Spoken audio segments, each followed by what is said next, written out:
I think we have to all take time to digest this. We're doing it in the moment, but I don't think we are all quite grasping the gravity. Well, friends, it's been a year since that glorious night when we got to watch mainstream media just go from absolutely smug and confident to devastated by the end of the night when they realized Trump won the election.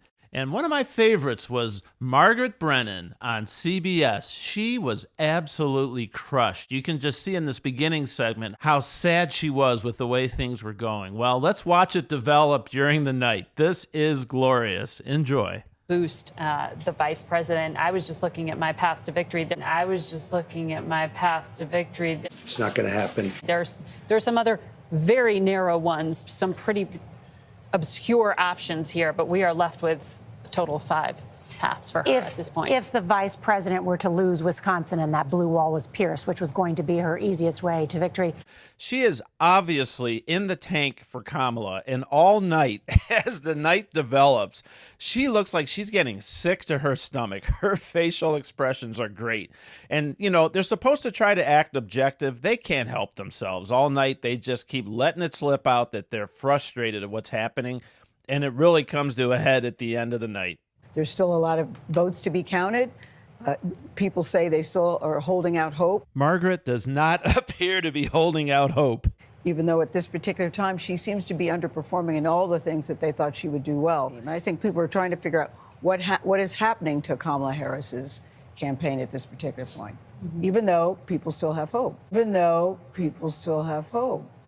Well, I think the vote is still being counted in Pennsylvania. We need to keep emphasizing that. Yeah, you ladies keep telling yourselves that. Yes, and we certainly don't know what's happening in Arizona or Nevada just yet, and Or Michigan, Wisconsin. So the early states.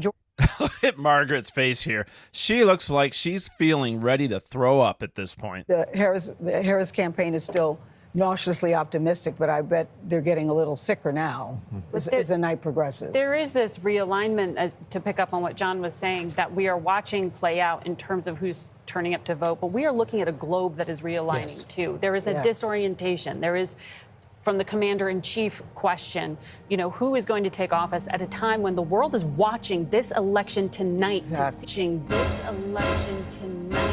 see who they will be dealing with, when they're looking at the largest land war in Europe underway, when they're looking at the expansion of that, they're looking at a Mideast on fire, they're looking at an aggressive China.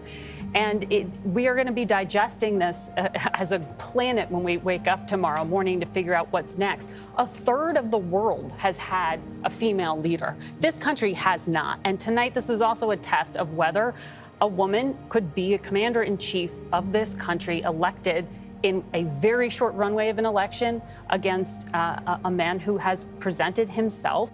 So there it is. It's not because she's the better candidate that she was rooting for Kamala. It's because she's a woman. Despite what his national security advisors say, as about strength, as about he puts fear in other people, therefore you won't see that realignment or that threat around the world come to these shores. That's the package he's selling in his national security argument. And it's just something to chew on tonight as we wait to see who gets to 270. There are just some major tests that go, I think, beyond this moment when we talk about gender, when we talk about, you know, projections of power and America's role in the world. He has told his supporters, we will fix it. We'll bring in a golden era.